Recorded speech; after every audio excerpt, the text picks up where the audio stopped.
And ito yung life messages nyo naman guys. Ito guys, sobrang ganda nito. Ito yung katumbas ng mga blessings sa regular tarot card, no? Ito yung luminosity.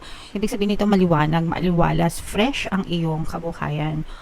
Guys, yung iba sa inyo parang feeling ko blooming din kayo, no? Kasi pag blooming kayo, di ba? Ibig sabihin ng blooming sa Tagalog, namumukadkad, di ba?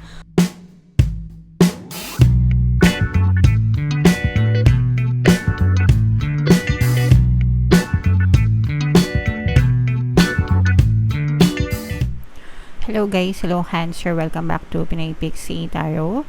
Ang pamingit ng episode natin for tonight is OOTM, Oracle of the Month, para ngayong October para sa Cancer, Sun, Moon, Rising, Sun, and Venus.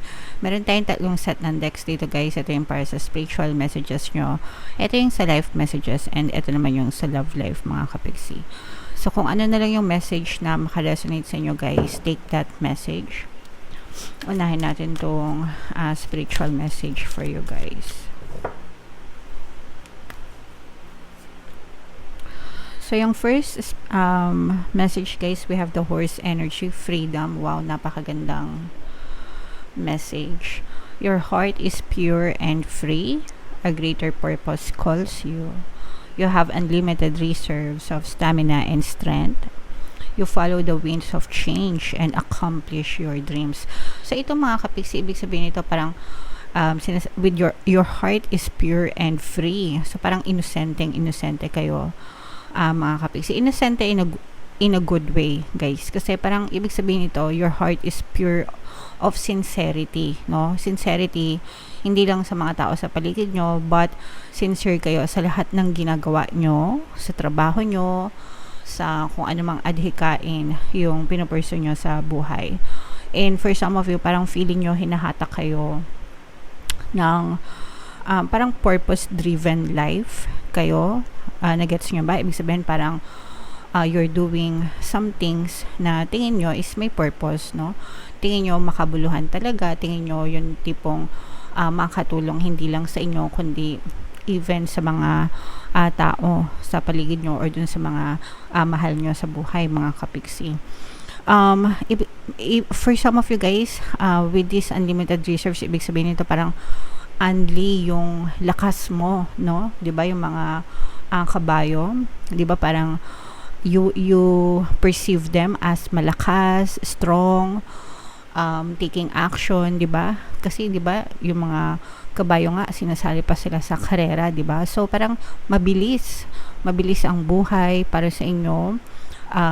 Action ng action, kilos ng kilos, and palaban din, 'di ba? Kasi 'di ba yung mga kabayo ginagamit ganyan sa mga pelikula, 'di ba? Sa mga war sa mga war scenes, sa mga gera, 'di ba? Sila yung sinasakyan ng ating mga knight in shining armors. So, if ikukumpara kayo sa kanila, mga kapiksi, ibig sabihin parang unlimited yung lakas mo, unlimited yung tapang mo, unlimited yung pagkilos mo, hindi ka tinatamad, wala sa dictionary mo yung salitang tamad, no? Napakasipag mo, kilos lang ng kilos, ganyan. And nararamdaman ko rin yung pagiging matulungin nyo sa buhay mga kapiksi.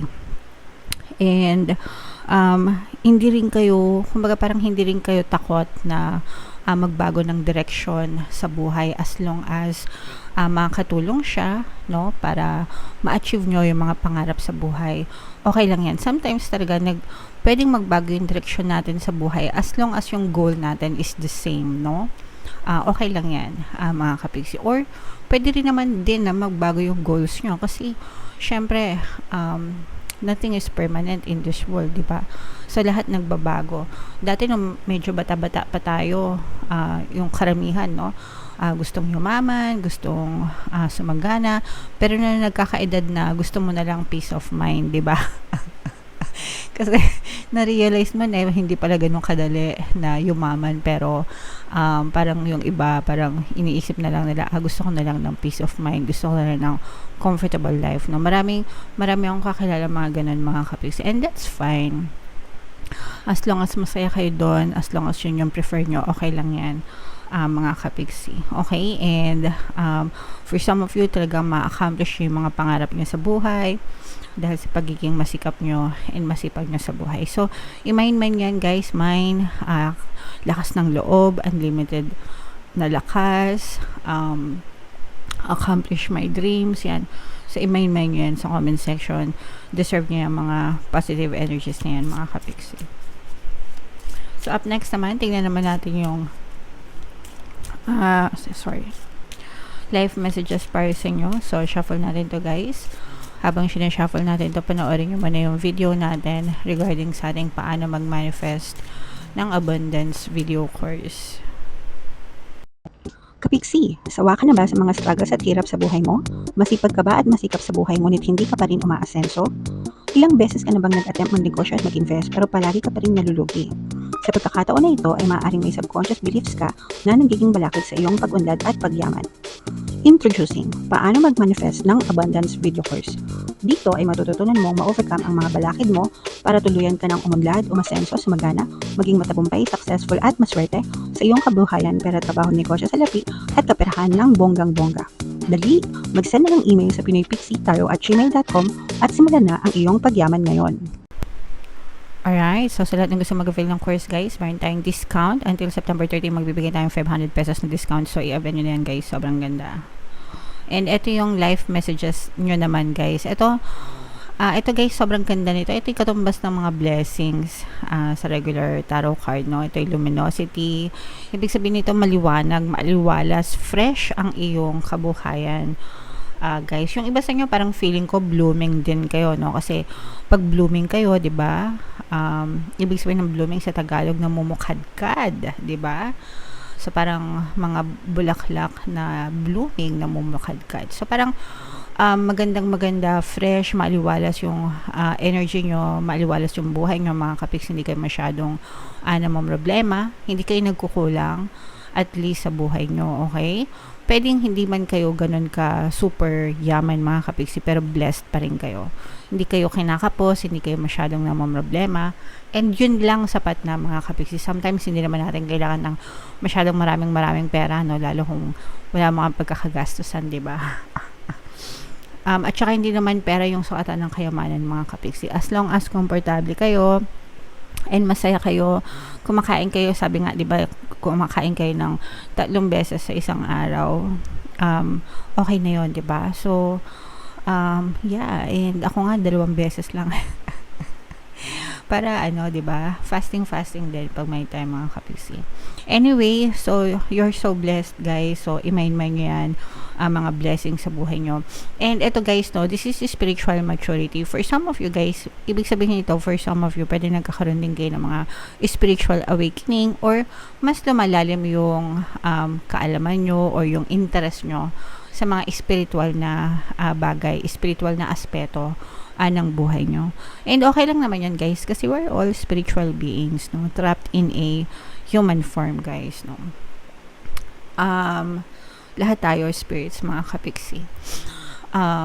Yeah, so okay lang yan. Sometimes yung iba sa atin mataas yung spiritual senses, and okay lang yan kung gusto nyong alamin or i-pursue kung ba't may mga ganyan-ganyan nangyayari sa inyo. Okay lang yan. Kung ayaw nyo naman, okay lang din. It's your life. Kung ano yung gusto nyo, yun yung masusunod, mga kapiksi. Alright? So, comment down below. Ito guys, i-mind nyo yung mga blessings, no? Sa comment section, mind blessings, mind fresh, mind maliwanag na buhay. And parang lang, gulay. Gulay sa palengke na fresh, mga kapiksi. And then, yung next message naman natin, guys, is sa love naman. So, habang sinashuffle ko ito, guys, naka-flash sa screen yung ating bagong course paano mawala ang third party at magkaroon ng harmonious na relationship para mawala yung mga kabit na mga jowa nyo, guys. 20% discount naman yan until September 30 din. So, i-avail nyo na, guys. Sobrang ganda. Wow, sobrang ganda din ng love message para sa inyo guys. You deserve love and very soon. So, ito, saktong-sakto to guys sa mga single, no? Sa mga single na Cancer and nag-aantay ng mga bagong love, bagong karelasyon, or kung NBSB kayo, maaaring dumating na yan sa buhay nyo. Kumatok kung talagang gusto nyo silang dumating sa buhay nyo, no? So, always remember na, eto guys, you deserve love even if in a relationship kayo or single kayo. You deserve love. Lahat tayo guys. We deserve love and happiness and all the best things in the world, mga kapigsi. You are loved and lovable, guys, no? So, palagi nyo yan sasabihin sa sarili nyo. Harap kayo sa salamin, guys. Yan yung the best technique na sinishare ko palagi when it comes to self-concept para gumanda yung pakiramdam nyo sa sarili nyo. Talk to yourself sa harap ng salamin. Look in your eyes, no? And kausapin mo yung sarili mo. So, let's say, for example, ang pangalan mo ay Maria. Maria, ang ganda-ganda mo. You are loved, you are lovable, deserve mo na makamtan ang lahat ng magandang bagay sa mundo. Deserve mo magkaroon ng harmonious na relationship, no? Maganda ka, kaakit-akit ka, karespeto ka, kaibig-ibig ka. So, yung mga ganun, mga kapiksi, okay? Para tumaas yung gumanda yung pakiramdam mo sa sarili mo, tumaas yung tingin mo sa sarili mo, yung respeto mo sa sarili mo. So, gawin mo yan araw-araw na naliligo ka. Diba? Syempre, pag may salamin ba kayo sa banyo, guys? Usually, may salamin tayo sa banyo kasi nagtututbrush tayo. No? So, yeah. Harap kayo sa salamin, mga kapigsi, and kausapin nyo yung sarili nyo para gumanda yung self-concept nyo, mga kapigsi.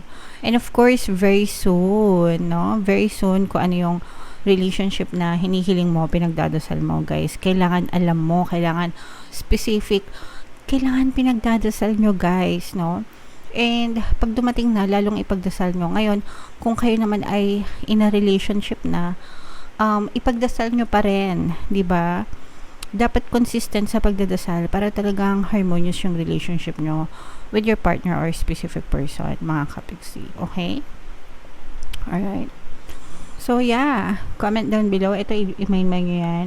Mine, harmonious relationship. Mine, love of my life. Yeah. Ito, i-main nyo yan, guys. Mga blessings, achievement ng mga dreams. Yan. So, comment down below if feeling nyo nakaresonate kayo and saan ba kayo nakaresonate, guys. Dito ba sa spiritual?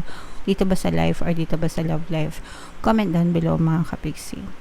And, panoorin nyo na, guys, yung ating 2025 kapalaran. Ito yung video, guys. And ito naman yung ating success stories ng paano mag-manifest ng abundance video course. Click here to subscribe, guys, and click here to join our membership program. Thank you for liking, sharing, and subscribing.